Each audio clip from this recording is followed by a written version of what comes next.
더일처치 요한복음 강의 31번째 시간, 오늘 전해드릴 말씀의 제목은 생명의 떡입니다. 생명의 떡이라는 말씀의 제목으로 여러분들과 하나님의 말씀을 나누길 소망합니다. 사람을 기쁘시게 하기 위해서 어르고 달래는 말을 주님이 하시지 않으셨어요. 오늘 본문에 보면 원색적인 복음의 얘기를 그대로 직접적으로 전하고 계십니다. 나는 타협할 의지가 없다. 내가 너에게 기분 좋게 하기 위해서 말을 하는 자가 아니다. 이것은 복음이다 라는 얘기를 주님께서 하고 계십니다.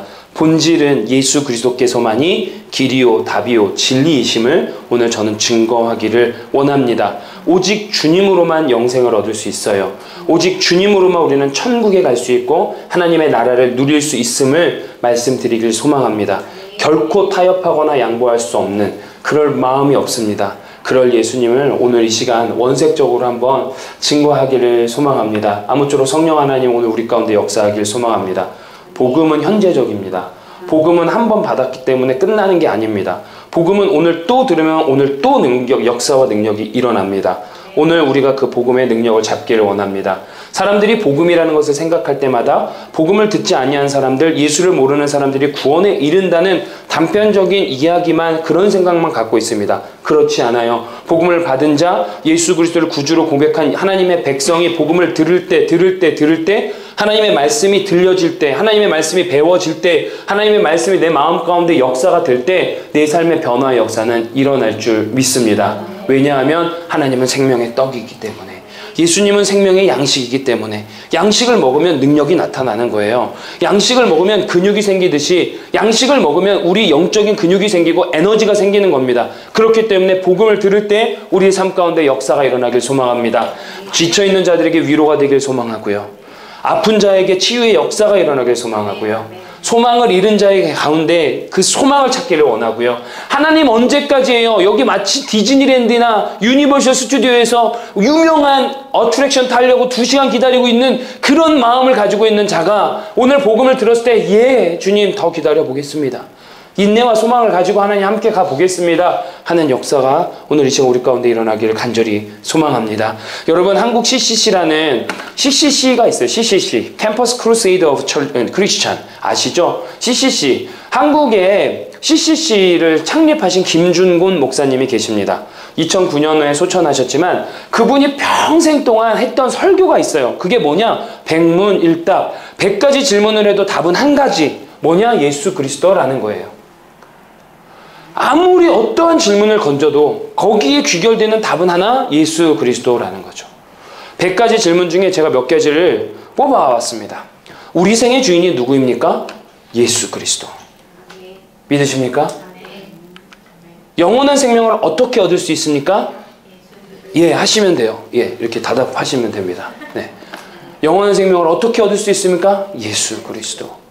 역사의 주권자는 누구입니까? 네, 다시 한번 여쭤. 역사의 주권자는 누구입니까? 예수 그리스도. 네, 그 영상을 보잖아요. 수천 명, 수만 명이 주먹을 들고 외쳐요. 김준건 목사님이 진짜 소천하시기 전까지도 여러분, 역사의 주권자는 누구입니까? 하면 예수 그리스도. 그런데 우리는 지금 이게 답이 시원치 않습니다. 죄송하지만 다시 한번 역사의 주권자는 누구입니까?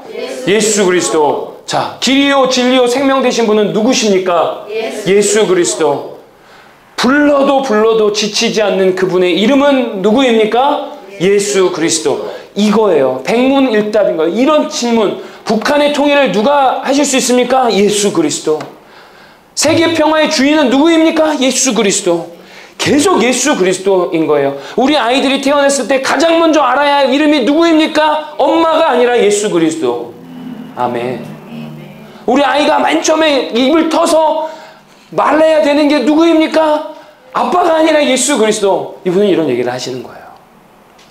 젊은이들이 소망을 갖는 이유가 누구입니까? 예수 그리스도. 여러분들 기도 가운데 지난 한 주 저는 보스턴에 가서 집회를 잘 마치고 왔습니다. 비록 이틀간의 여정이었지만 첫째 날 집회를 잘 마치고 그 다음날 청년 몇 명을 또 만나서 나눔이 있었는데, 그 집회를 보면서 젊은이들이 막 한 100명 정도 모인 것 같아요. 찬양하고 정말 뜨겁게 찬양해요. 여러분 믿으실지 모르겠지만 젊은이들 2시간, 한 3시간 집회합니다. 그러니까 제가 금요일에도 말씀드렸지만 착각이 많더라 이거죠. 젊은이들도 우리가 수십 년 전에 여의도 집회에서 그렇게 말씀을 듣고 부르짖었던 것처럼 똑같이 지금 이 시대에도 예수를 사모하는 젊은이들이 모여서 하나님을 뜨겁게 찬양하고 말씀을 너무 사모해요. 정말 눈을 이렇게 제가 시간 가는 줄 모르고 말씀을 전했어요. 기도도 얼마나 뜨겁게 하는지 모릅니다. 상상이 되십니까? 있더라 이거죠. 2주를 연속으로 전 그 현장을 보는 거예요. 그러면 그들이 왜 찬양하고 기도하고 말씀을 들을까요? 예수 그리스도. 예수님 때문이에요. 그렇지 않다면 정말 소위 말하는 영상에도 드렸지만 날다 긴다 하는 보스턴 다 학교 좋던데요. 보니까요. 랭킹이 엄청 다 좋더라고요. 그냥 진짜 공부 좀 하고 능력 좀 있고 내가 실력 좀 있다 하는 사람들끼리 모인 애들이에요. 그런 청년들이 뭐가 아쉬워서 거기 안에서 예수님을 그렇게 이름을 부르겠습니까? 요즘은 예전이랑 유학이 달라지신 건 아시죠? 한국에서 유학생들이 오면 꽤 잘 살아야지 옵니다. 특히 보스턴 지역은요. 못 살면 이게 안 돼요. 왜냐하면 보스턴에 있는 모든 학교가 제가 본 걸로는 퍼블릭이 없더라고요. 모든 게 다 프라이빗이에요. 그 프라이빗 튜이션을 아시잖아요. 요즘에 가서 물어봤더니 가장 많이 모였던 애들이 버클리 음대에 있는 애들인데 1년에 8만 불이래요. 튜이션이. 거기 리빙 코스트가 어떤지 아시죠? LA랑 똑같아요. 아파트 방 하나 사는데 1,500불, 1,600불 줘야 되는 거예요. 어쩜 더 비쌀지도 모르죠. 그 먹고 살아야 돼요. 그렇기 때문에 유학 오는 아이들이 부족한 애들이 거의 없더라는 거예요. 요즘 더 환율이 올려서 쉽지 않습니다. 그럼 그런 아이들인데도 불구하고 유학생들이 한 70% 됐거든요.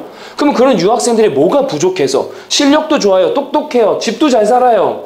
생긴 것도 얼마나 그렇게 멋있는지 모르겠어요. 그런 친구들이 모여서 왜 하나님 앞에 눈물을 흘려가면서 뜨겁게 목성리를 올리면서 찬양을 하고 말씀에 사모를 하고 기도를 할까요? 예수 그리스도. 이 젊은 시절에 예수 그리스도의 그 은혜를 안다는 것은 놀라운 축복이에요. 놀라운 은혜요. 경의 위에 경의예요. 경이로움 위에 경이로움이에요. 그 아이들이 진짜 음악 좀 하는 친구들이에요. 버클리 음대 나와서 한국 들어가면 괜찮아요. 실용음악 쪽으로. 진짜 세계 최고의 학교거든요. 그런 친구들이 밴드를 모이는데 제가 너무 은혜를 받은 게 뭔지 아세요? 잘해서 은혜 받는 게 아니에요. 한 명도 안 튀어요. 한 명도 자기 기질이 드러나지 않아요. 하나님의 절대 주권 앞에서 숙이더라고요. 여러분 놀라운 거 아닙니까? 죄송하지만 우리 중장년 기성세대들 한인교회 어떻습니까?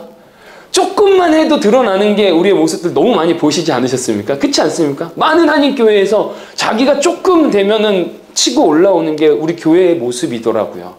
그래서 제가 이거 배우더라고요, 제가. 이게 교회인데.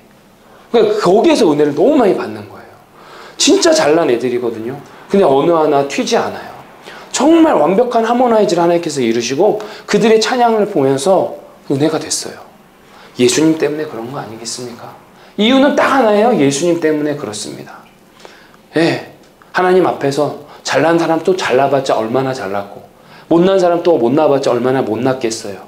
절대 주권자 예수 그리스도 앞에서 겸손함, 그 젖는 자 아래서의 겸손함과 무릎 꿇는 가운데 하나님이 이 친구들을 사용하시겠구나. 우리 청년 세대를 하나님이 쓰시겠구나. 하나님이 우리 가운데 얘기합니다. 골프 치면 골프에 이런 용어가 있어요. 장갑 벗을 때까지 모른다. 골프 장갑 벗을 때까지 게임은 모른다. 이런 말을 해요. 하나님이 이 얘기하고 계시는 거 아닌가? 아직 게임 안 끝났다. 세대 다 포기한 것 같지만 그렇지 않다. 내가 이 세대를 사용한다 하는 마음을 저에게 주셨어요. 이유는 백문일다 예수 그리스도라는 거죠. 본질에 대한 이야기를 오늘 하면 좋을 것 같아요. 한 가지밖에 없습니다. 여러분 예수님밖에 없어요. 예수님만 해결자 되세요. 예수님이 생명의 양식이고 예수 그리스도의 피를 마셔야 우리가 영생을 얻습니다. 다 필요 없습니다. 아무리 돈이 많아도 안 됩니다. 건강해도 능력이 있어도 지혜가 있어서 똑똑해도 경험이 많아도 아니요 안 돼요. 예수님밖에 없음을 돌려서 이야기하지 않고 싶습니다. 타협하고 싶지 않습니다. 미안하지만 아니요 안 돼요. 너희 기독교 너무 배타적이야. 아니 배타적인 게 아니라 진리는 하나밖에 없으니까 그 진리를 얘기할 뿐이야 라고 얘기하고 싶다는 거죠. 우리 예수님밖에 답이 없습니다. 오늘 이 시간 여러 가지 문제로 왔었던 부분들이 있으시겠지만 예수님 안에서 답을 찾으시기를 주 예수 그리스도의 이름으로 다시 한번 축복합니다. 지난 요한복음 강해 시간 2주 전에 저는 예수님을 누리세요라는 제목으로 말씀을 나누었어요. 오병이어의 기적을 경험한 수많은 군중들이 여전히 여운이 남아서 예수님을 쫓아서 가버나움까지 왔습니다. 다는 않았겠지만 여러 대의 배를 나누어 타서 왔습니다. 그런데 그들을 보시고 예수님은 얘기하십니다. 너희들이 나의 표적을 보고 얘기한 게 아니라, 떠쳐온 게 아니라 먹고 배불렀기 때문에, 배불리 먹었기 때문에 왔다 얘기합니다. 그들은 예수님을 임금 삼기를 원했고 왕 삼기를 원했고 통치자 삼기를 원했습니다. 그들의 방법과 그들의 모델과 그들이 원하는 대로요. 세상이 말하는 대로요. 그러나 예수님은 그거를 철저히 거부하시고 얘기하시죠. 그러자 그들이 묻습니다. 뭐라고 물었죠? 내가 무엇을 해야 됩니까? 우리가 무엇을 해야 됩니까? 예수님이 얘기를 한마디 하셨습니다. 뭐라고 하셨습니까? 믿으라. 하나님이 보내신 자를 믿으라. 그 믿는 게 무엇입니까? 하나님 영생의 살을, 양식을 먹고 예수 그리스도의 피를 먹는 거라 제가 말씀드렸어요. 오늘은 이어서 얘기하고 싶습니다. 가버나움 회당에서의 설교입니다. 산상수훈만큼 예수님께서 하신 매우 중요한 설교가 오늘 내용입니다. 사실 저는 설교하지 않아도 됩니다. 오늘 말씀에 다 있어요. 더더욱 뭐 더하거나 뺄 게 없습니다. 41절부터 59절까지 가버나움 회당에서 유대인 군중들을 향해서 예수님께서 하신 그 설교 한마디입니다. 나를 믿어라. 생명의 양식, 생명의 떡인 나를 믿어라 얘기하십니다.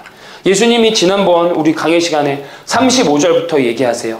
내가 곧 생명의 떡이다 라고요. I am the bread of life. 해석이 좀 달라요. 그렇죠? 개역개정은 떡이라고 합니다. 그런데 영어에서는 bread, 빵이라고 합니다. 그렇죠? 그러니까 이게 사실은 떡의 개념으로 가면은 조금 안 와닿을 수 있습니다. 마태복음 4장에 보면 예수님께서 성령에 이끌려서 광야에서 마귀 사탄에게 시험을 받으시죠. 그리고 막 굶주렸어요. 40일 동안 아무것도 안 해주시면 얼마나 배고파요? 완전한 인간이신데. 그래서 돌을 하나 딱 보내주시면 이거 가지고 떡 만들어봐라 얘기했단 말이에요. 그래서 예수님 뭐라고 합니까? 사람이 떡으로만 살 것이 아니요 하나님의 말씀으로 산다고 얘기하세요.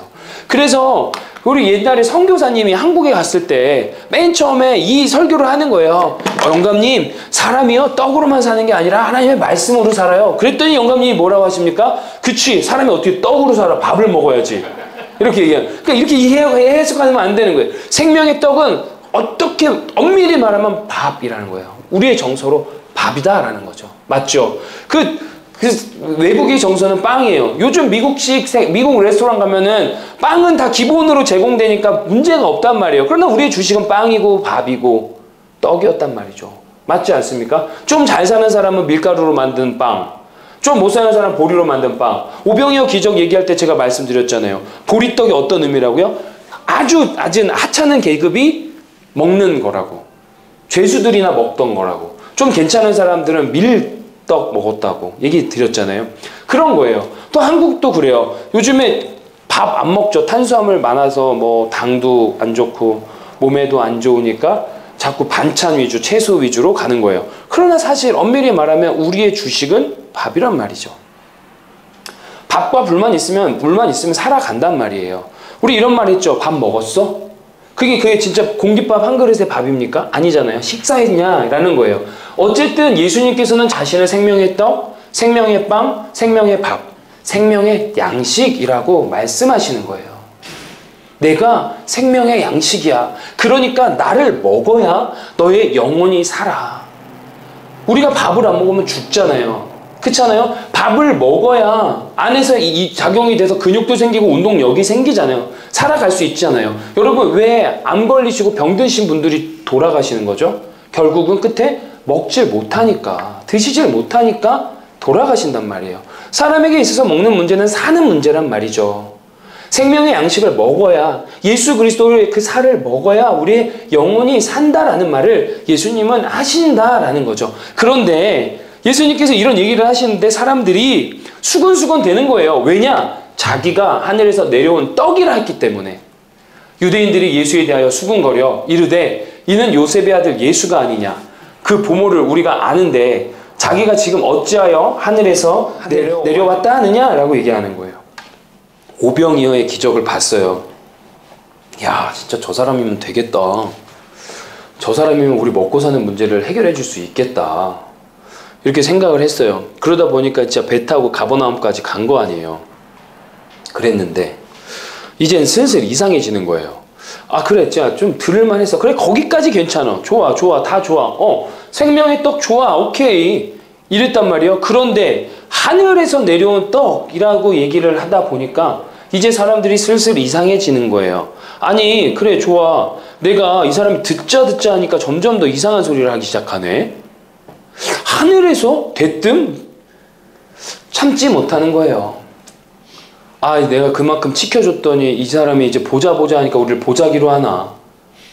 내가 듣자 하니까 그냥 가만히로 하나. 가만히 내가 듣고 있으니까 우리를 가만히로 하나. 뭐 이제 막 그냥 열린 입이라고 막 별일 다 하네? 라는 얘기를 하는 거죠.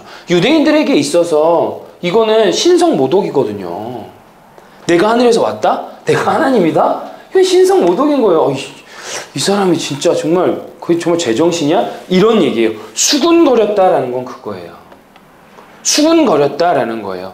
투덜투덜 된 거 아니에요. 막 얘기를 하는데 막 그러는 거예요. 기분 되게 나쁠 것 같거든요. 저는 제가 설교하는데 막 앉아서 막 옆에 설교 막 웃고 막 희덕거리고 막 이렇게 막 그러면 굉장히 기분 나쁠 것 같아요. 그런데 어쨌든 간에 그들은 왜 수군거리예요? 인정이 안 되는 거예요. 육신적인 사고에 갇혀 있으니까 그러는 거예요. 여러분, 주석을 봤더니 이렇게 해석해요. 불신앙은요, 예수의 주장을 거부할 여러 이유를 찾아낸다. 이래요. 불신앙은 예수를 거부할 이유를 찾아내요. 이래서 안 되고 저래서 못 믿고 저래서 안 되고 저래서 안 되는 거예요. 여기는 사람들이 그래요. 하늘에서 내려온 떡이라 하더니 못 믿겠다 이런 거예요. 그러니까 수근거리는 거예요. 그러면서 그 찾은 이유가 뭐예요? 너 요셉 아들 아니야. 내가 그 부모, 니네 부모를 다 하는데 네가 무슨 하늘에서 내려와? 어디 쓸데없는, 진짜 나를 정말 가만히로 하나, 이게 지금 장난해? 이거라는 거예요. 자, 마가복음을 봤거든요. 마가복음에도 똑같아요. 한번 읽어주세요. 시작.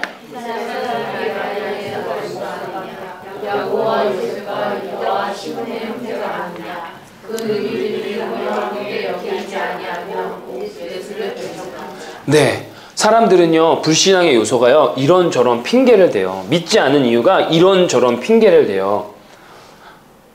이래서 못 믿고 저래서 못 믿는 거예요. 보여주면, 논리적으로 증명하면, 설명해주고, 알려주면, 이해시켜주면 믿을 수 있을 것 같아요? 천만의 말씀이요. 여러분, 믿음은 영적인 거예요. 믿고 안 믿고의 문제예요. 그래서 저도 청년들도 많이 젊은 분들이 많아서 논리적으로 저를 접근하려고 하고 이해적으로 할 땐 최선을 다해서 하려고 할 때가 있어요. 설명해 줄 때가 있어요. 성경에 대해서 모를 때 설명을 해드려요. 그러나 복음에 대해서는 저는 설명할 마음이 없어요. 그냥 예수님이 길이요 진리요 생명인 거예요. 그러다 보면 저한테 그런 얘기 하던데요. 목사님 너무 강해요. 네, 그런 소리 들어도 괜찮아요. 제가 강하다 얘기 들어도 저는 타협할 마음이 없습니다. 그랬으면 이 길 오지도 않았어요. 믿고 안 믿고의 문제는 영적인 거예요. 육적인 것이 아니라는 거예요. 그러나 불신앙적인 거는 육적인 거예요. 자꾸 환경을 봐요. 그러니까 제가 그래요. 예수님 믿어서 부자 될 것 같으세요? 아, 그럼 예수님 믿지 마세요. 그런 식으로 전 예수님 접근하라고 말씀드리고 싶지 않아요. 예수님 믿으면 병이 나을 거 고쳐주실 수 있죠. 그러나 고쳐줬기 때문에 믿으면 안 돼요.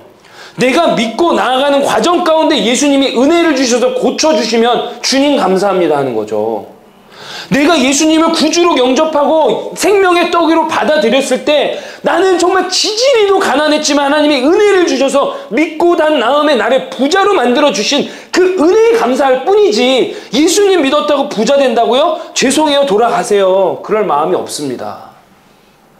오늘 저도 똑같이 예수님께 얘기하고 싶어요. 예수님 오늘 이 얘기하시는 거예요. 니들이 먹고 배부르려고 나 믿냐? 그럼 가라. 젊은이들에게 계속 도전합니다. 안 될 수 있거든요. 현실적인 기도의 제목들을 해도 안 될 수 있거든요. 그걸로 믿을 생각하면은 저는 그 믿음이 아니라고 생각해요. 믿음은 믿고 안 믿고의 문제예요. 뭐 해줬으니까 조건 걸고 믿고, 뭐 해줬으니까 안 해줬으니까 그 조건 따라 안 믿고, 우리 예수님이 그런 예수님이 아니라 오늘 설교는 굉장히 원색적이고 직설적인 겁니다. 여러분, 때로는 직원은 기분을 나쁘게 하고 아프게 합니다. 그러나 그 직원은 때로는 나를 고칩니다. 나단 선지자가 다윗에게 왔을 때 돌려까지 않았습니다. 직언을 했을 때 다윗 가운데 회복의 영이 임했어요. 복음은 직접적이고 직설적이어야 돼요. 이거는 우리가 타협할 게 아니에요. 그래서 많은 목사님들이 이렇게 성도님들 이렇게 불러 모으기 위해서 소위 마케팅을 하라고 합니다. 근데 저도 마케팅을 수십 년은 아니지만 십수년을 해봤는데요. 교회에서 그럴 마음이 없어져요, 점점. 거기에 승부를 거는 교회이고 싶지가 않다라는 거죠. 예수님은 마케팅에 승부를 걸지 않으셨어요. 예수님은 사람의 마음을 만족시키기 위해서 얘기하지 않으셨어요. 그래서 혹여나 저에게 그런 거를 요구한다 하면은 뭐 둘 중에 하나죠. 둘 중에 하나인 거예요. 강단에서 사람들의 마음을 기쁘게 하기 위해서 설교 안 하도록 기도해 주세요. 눈치 안 보고 묶음 전할 수 있도록 얘기해 주세요. 기도해 주세요. 제 꿈이 나단 선지자와 같은 자가 되는 겁니다. 제가 어릴 때, 아주 어릴 때 목사가 되기로 결정해가지고 진짜 고등학교 때까지 제 꿈이 항상 신학자, 목회자였어요. 그런데 너무 가난해서 경영으로 바꿨어요. 근데 하나님 놀랍게 저 어린 시절에 그 기도를 들으시고 지금 목회자로 세워주셨어요. 근데 제가 목회자를 꿈꿨을 때 누구 두 명을 봤는지 아세요? 한 명이 나단 선지자였고 한 명이 예수님이에요. 절대 내가 타협하지 않으리라. 복음 앞에서 주님의 진리된 말씀 앞에서 아니면 아니라고 얘기할 수 있는 목회자가 되기를 한번 기도해 주십시오. 사심 없이. 오늘 예수님은 그런 얘기를 하는 게 거예요. 불신앙적인 요소 수군거리고 있는 거예요. 가장 좋은 핑계 아닙니까? 야, 내가 아는데? 너 가족을 다 아는데? 이 가족만큼 좋은 핑계가 없거든요. 못 믿을 만한 불신앙적인 만 가지 이유로 우리는 됩니다. 불신앙적인 요소들이 너무 많아요. 못 믿겠거든요. 예수님 증명해 보라 하거든요. 네, 그런 얘기를 하고 있는 거거든요. 버려야 된다는 거예요. 예수 배척한 거예요. 근데 그러한 불신앙적인 여러 가지 나로 하여금 못 믿게 만드는 그러한 것들이 내가 믿는다 하면서도 우리의 믿음의 여정 가운데 나를 자꾸 불신앙의 영역으로 끌어올리려고 하는 겁니다. 나의 자꾸 어려움을 가지고 이거 핑계대서 나를 자꾸 예수님을 믿지 못하는 불신앙의 영역으로 자꾸 끌려간다라는 거예요. 저도 마찬가지라는 거죠. 우리 그리스도인들에게 방해 요소가 너무 많은 거예요. 근데 그거 보지 말라는 거예요. 예수님이 그러고 나서 말씀하시는 거예요. 뭐라고 얘기하세요? 예수께서 대답하여 이르시되 너희는 서로 수군거리지 말아라. 수군거리지 말아라. 이게 그냥 하는 게 아니에요. 예수님이 수군거리지만 이건 꾸준히예요. 선포하시는 거예요. 야, 입 다물어. 조용히 해. 라는 얘기 하시는 거예요. 이런저런 핑계 대면서 수근수근거리고 내가 하늘에서 온 떡이라고 얘기하는데 그거 못 믿고 있는 너희들 수근거리지 마. 너네들의 그런 잣대로 육신적인 사고로 나를 안 믿겠다고 하는 그런 말들 하지 마. 이 얘기를 오늘 예수님께서 우리 가운데 하신다라는 거예요. 예수를 믿음으로 우리는 의롭게 됨을 믿습니다. 예수를 믿음으로 우리는 새로운 피조물이 되었음을 믿습니다. 아멘이십니까? 확실합니까? 이 거듭남은요, 위로부터 거듭남이라고 얘기드렸어요. 안옷된 위로부터라는 뜻이라고 말씀드렸죠. 우리의 힘으로 한 게 아니에요. 성령 하나님께서 물과 성령으로 우리를 거듭나게 하셨어요. 새로운 피조물이 되게 했어요. 영생을 누리게 하셨고 하나님의 나라를 선물로 주셨어요. 믿으시죠? 이것을 우리가 의롭다 함이라 justification, 칭이라 말씀드렸습니다. 내가 했습니까? 아니요. 성령 하나님의 강권적인 역사로 우리는 복음을 누리는 거예요. 그런데도 불구하고 우리가 그렇게 나아감에도 불구하고 우리는 살면서 계속 뭔가의 장애물에 맞춰서 불신앙적인 핑계거리에 맞춰서 예수님을 믿지 못하고 있다라는 얘기인 거예요. 눈에 보이는 사실, 팩트 이런 것 때문에 자꾸 불신앙의 영역에 가는 거예요. 그래서 제가 이런 생각을 해보는 거예요. 우리의 기도의 명분이 여기 있는 거 아닌가? 하나님, 제가 자꾸 불신앙적인 요소를 가려고 해요. 제가 삶에 이러한 문제들 때문에 자꾸 저를 불신앙적인 요소로 제가 자꾸 가려고 그래요. 하나님, 이 영역 좀 해결해 주세요. 취업의 문제, 자녀의 문제, 건강의 문제, 관계의 문제, 어떠한 문제이든 간에 그 문제를 자꾸 바라보게 되니까 불신앙적인 요소를 가니 우리가 그걸 기도할 명분이 세워진다는 거예요. 하나님 저의 믿음을 붙잡아 주십시오. 하나님 저를 의롭게 하셨기 때문에 나로 위로부터 거듭나게 하신 하나님, 그렇다면 내가 이 문제 때문에 불신앙의 영역이 있지 않도록 이 문제 해결해 주십시오 라고 기도할 수 있는 거 아니겠습니까? 예수님은 내가 뭐든 기도하면 들어주신다는 미쁘신 하나님이라고 제가 지난주에 말씀드렸잖아요. 그거밖에 할 것이 없는 것처럼 항상 대기하고 있다가 우리가 간구할 때 그걸 주시는 하나님이라고 저는 얘기했습니다. 그렇다면 하나님, 제가 진짜 불신앙의 영역에 빠지고 싶지 않습니다. 나는 나의 믿음을 지키고 싶습니다. 나는 생명의 떡인 예수 안에 거하고 싶습니다. 그러나 이 문제 때문에 내가 너무나 힘듭니다. 주님 도와주세요 라고 기도할 수 있다는 거예요. 이게 기도의 이유가 되는 것을 믿습니다. 아멘. 기도하십시오. 그렇기 때문에 기도하는 거예요. 불신앙의 요소를 제거하기 때문에 우리가 기도하는 거예요. 그 문제 해결만을 바라보는 육신적인 사고가 아니라 영적인 믿음의 사고로 바라보기 시작할 때 그걸 가지고 기도할 수 있는 거예요. 하나님, 우리 자녀가 너무 아파요. 내가 이것 때문에 자꾸 믿음이 흔들려요. 주님, 이 자녀 고쳐주세요. 내가 주님 믿을 수 있게, 내가 더 견고한 믿음 가질 수 있게 기도하길 원한다. 예수님은 오늘 우리에게 이 복음을 제시하는 거예요.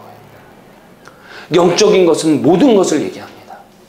영적인 것은 우리 육적인 것까지 가는 겁니다. 성령 하나님의 도우심으로 예수 그리스도의 이름으로 여러분 축복합니다. 제발 재지 마세요. 예수님 자꾸 이해하지 마세요. 내 사고와 지식과 지식으로 하지 마세요. 정말이에요. 부탁이에요. 그렇게 이해하려고 하고 그렇게 재단하려고 하고 그렇게 해석하려고 하지 마세요. 예수님 그런 분 아니에요. 왜 성경에서 말하지 않은 걸 자꾸 알려고 하세요? 성경도 다 모르면서 예수님이 얘기하지 않은 걸 왜 자꾸 알려고 하세요? 예수님이 얘기한 것조차도 제대로 이해하지 못하고 해석하지 못하면서 우리의 삶이 어때야 되는지, 어떻게 단순하게 살아야 되는지 오늘 우리 예수님께서는 직접적인 원색적인 복음을 제시함으로 얘기해 주시는 겁니다. 수근거리지 마라. 수근거리지 마라. 핑계대지 마라. 믿으면 믿는 거고 아니면 아닌 거지. 수근거리지 마라. 그리고 나서 예수님이 이 믿음의 근거와 이유를, 그거의 방법을 다시 한번 44절에서 얘기하고 계십니다. 한번 읽어주십시오. 시작.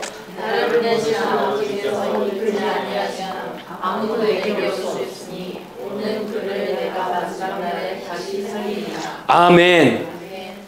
지금 사람들의 말씀에 대한 반감, 불신앙, 조롱 이런 것들을 막 하고 있어요. 수근거리면서. 그런데 주님께서 수근거리지 말라고 얘기하세요.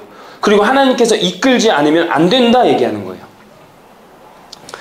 여러분, 불신앙의 요소 중에 최고봉은 어디 있는지 아십니까? 나한테 있어요. 그 최고봉이 어디 있는지 아세요? 환경 탓하고 남 탓하다가 마지막에 가서는 뭐가 있는 건지 아십니까? 최고봉은 나한테 있어요. 이런 거죠.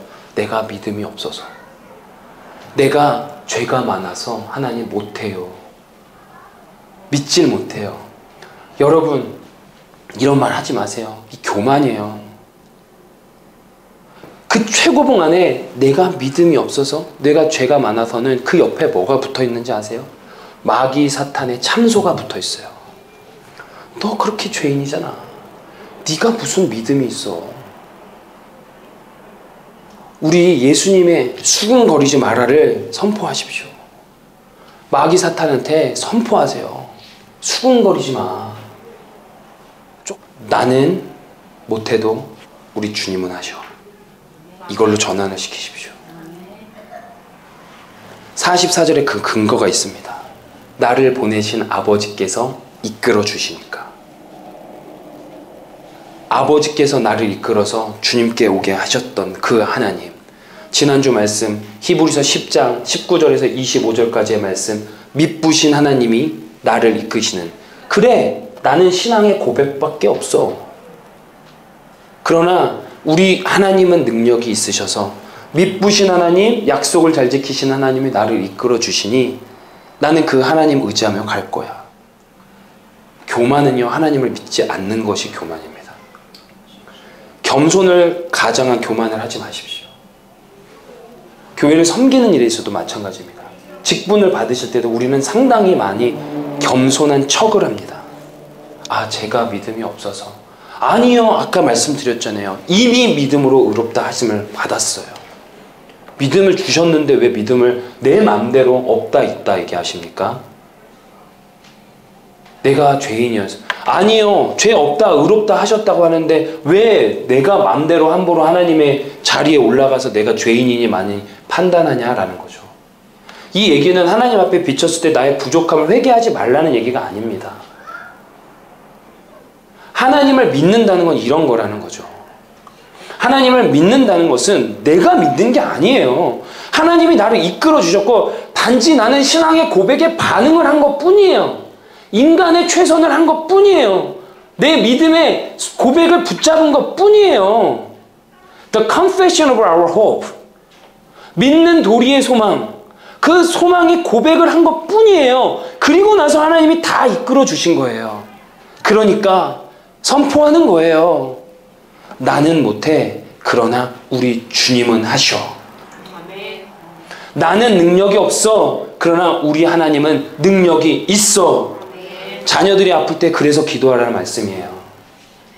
못 고치잖아요. 하나님 고치신다니까요. 그러니까 붙잡고 기도하세요. 열나면 무조건 기도하세요. 우리 사모님이 한번 허가를 안 받고 나눴는데 너무 은혜가 돼서 그저께 나누더라고요. 소율이가 너무 아팠어요. 진짜 많이 아팠어요. 우리 소율이가. 진짜 걱정이 되더라고요. 기침이 심하고 천식기가 있는데 아직 천식인지는 모르겠지만 숨도 잘 못 쉬고 숨소리도 보내왔는데 너무 심각했거든요.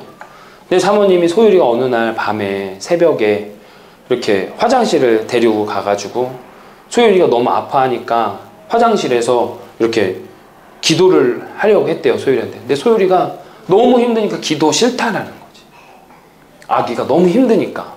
그래서 어쩔 수 없이 소율이는 재우는데 그리고 나서 어미가 그 화장실에 쪼그려 앉아서 혼자서 기도하는데 그렇게 눈물을 많이 흘렸다고 얘기하더라고요. 이거죠. 이거라는 거죠. 너무 은혜가 되는 거예요. 오늘 말씀은 우리 주님이 이 얘기를 하시는 거예요. 수근거리지 마. 핑계대지 마. 그냥 기도하고 내 양식을 먹어. 내 살과 피를 의지해. 그러면 살려준다. 이것이 우리 가운데 모두 적용되기를 소망합니다. 삶의 순간순간 어려우시잖아요. 회사 생활하면서 가정 가운데 얼마나 어려우세요. 그 순간순간마다 오늘 말씀 우리가 붙잡고 가면 좋겠어요. 수근거리지 말고 나를 의지해. 수근거리지 말고 미쁘신 하나님을 보자. 그러면 한다. 이 얘기를 우리가 잡기를 원합니다. 말씀이 좀 정리가 되면 좋겠어요. 예수께서 그래서 이르시매 진실로 진실로 너희에게 이르노니 인자의 살을 먹지 아니하고 인자의 피를 마시지 아니하면 너희 속에 생명이 없느니라. 내 살을 먹고 내 피를 마시는 자는 영생을 가졌고 마지막 날에 내가 그를 다시 살리니 내 살은 참된 양식이요 내 피는 참된 음료로다. 이해 안 되시는 부분 있으십니까? 다 인정이 되시면 우리 크게 한번 아멘으로 받아봅시다. 아멘. 예수님은 이겁니다.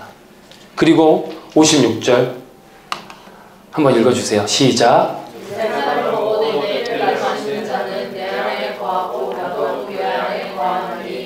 살아계신 아버지께서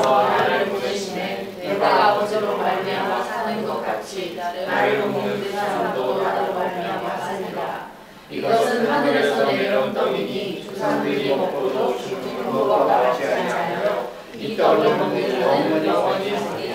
아멘. 여러분 아까도 말씀한 믿음은 현재입니다. 영생은 진행형입니다. 하나님의 나라도 진행형입니다. 어떠한 스타트의 개념, 어떠한 시점의 개념, 어떤 타임의 개념이 아닙니다. 영생이 예수를 만나는 순간 주어졌는데요. 그 영생은 계속 진행되고 있습니다. 영생의 삶은 우리는 지금 계속 진행하고 있습니다. 하나님의 나라도 주어지는 순간부터 계속 우리 가운데 주어집니다. 이 관점을 가지고 오늘 마지막 말씀을 정리하고 싶은데요. 보십시오. 내 살을 먹고 내 피를 마시는 자는 내 안에 거하고 나도 그 안에 거한다 말씀하세요. 이거는 지금 믿음은 진행형이고 현재의 시점이라고 한다면 우리가 매일매일 매 순간순간 예수 그리스도와의 연합을 주님은 또 말씀하고 계시는 거예요. 너의 영원한 죽음에 대한 문제는 해결해 줬다. 그런데 나는 거기서 끝나는 게 아니라 너의 삶의 순간순간마다도 너와 함께 거할 거다. 내가 너를 살려줄 거다. 그렇기 때문에 제가 아까 불신앙적인 요소가 생길 것 같은 그 삶의 문제들 놓고 기도하라 말씀드린 것도 여기에 근거하고 있습니다.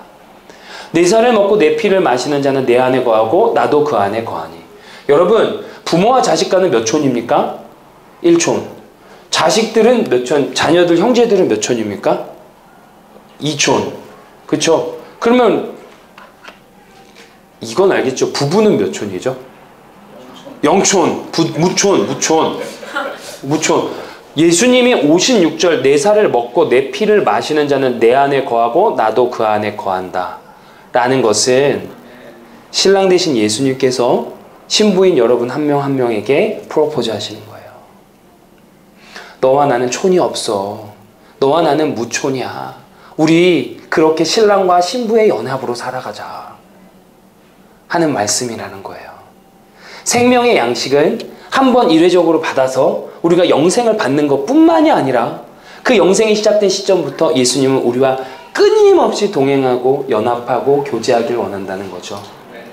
그래서 히브리어로 야다라는 말을 쓰죠. 하나님이 우리를 야다 한다는 안다라는 것은 연합의 개념입니다.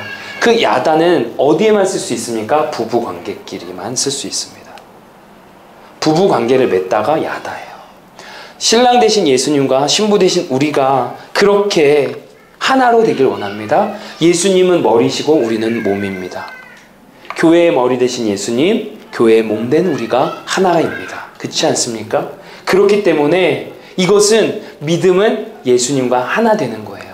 그래서 나는 주님 안에, 주님은 내 안에 거한다는 말씀이죠. 우리의 매일의 삶 가운데 생명의 떡 되시고 양식 되시는, 그리고 생명의 피를 마시고 누리시는 여러분 되시길 다시 한번 축복합니다. 그것이 뭘까요? 말씀과 기도로 사는 거예요. 답은 그거예요. 말씀과 기도 앞에 몸부림쳐 보십시오. 주님께서 주시는 말씀으로, 그리고 아까 말씀드렸던 보이지 않지만 그 실존하시고 실제하신 하나님의 능력을 의지하여 기도해 보십시오. 하나님 가운데 하나님께서 구체적으로 우리의 삶 가운데 역사하실 것입니다. 여러분, 신앙은 고쳐 쓰는 거 아니에요. 신앙은 고쳐 쓰는 게 아니에요. 그냥 새롭게 잉태되는 거예요. 예수님이 내 안에 거하는 순간 그동안 내가 즐기던 세상적인 모습들, 내 완악하고 불신앙적인 모습들이 역겨워지게 되고 그것이 거부 반응이 일어나는 거예요. 어머니가 아이를 잉태하기 시작할 때 입덧이라고 하는 것은 몸의 변화를 의미하는 거거든요. 새로운 생명을 낳기 위해서 나의 몸에 변화를 주는 거거든요. 그렇기 때문에 그 전에 즐겼던 음식들이 어느 순간 입덧을 하게 되고 거부를 하게 되는 거거든요. 내 삶의 불필요한 부분들, 내 삶을 불신앙으로 가게 하는 영역들을 신앙이 깊어지면 깊어질수록 우리의 체질을 바꾸신다니까요. 주님이 내 안에 계시니까. 그래서 갈라디아서 2장 20절이 주님이 내 안에 사신다고 얘기를 하는 거예요. 나는 내가 사는 게 아니라 주님이 내 안에 사는 것. 기억합시다. 수근거리지 마십시오. 믿음은 수근거림이 아닌 생명의 떡인 예수님을 믿고 사는 것, 현재의 개념임을 믿고 돌아오는 한 주도 이 복음 안에서 불신앙의 요소 제거하고 마귀사탄 꾸짖고 주님 주시는 믿음으로, 하나님의 믿부심으로 승리하는 저와 여러분 되시기를 간절히 축복합니다.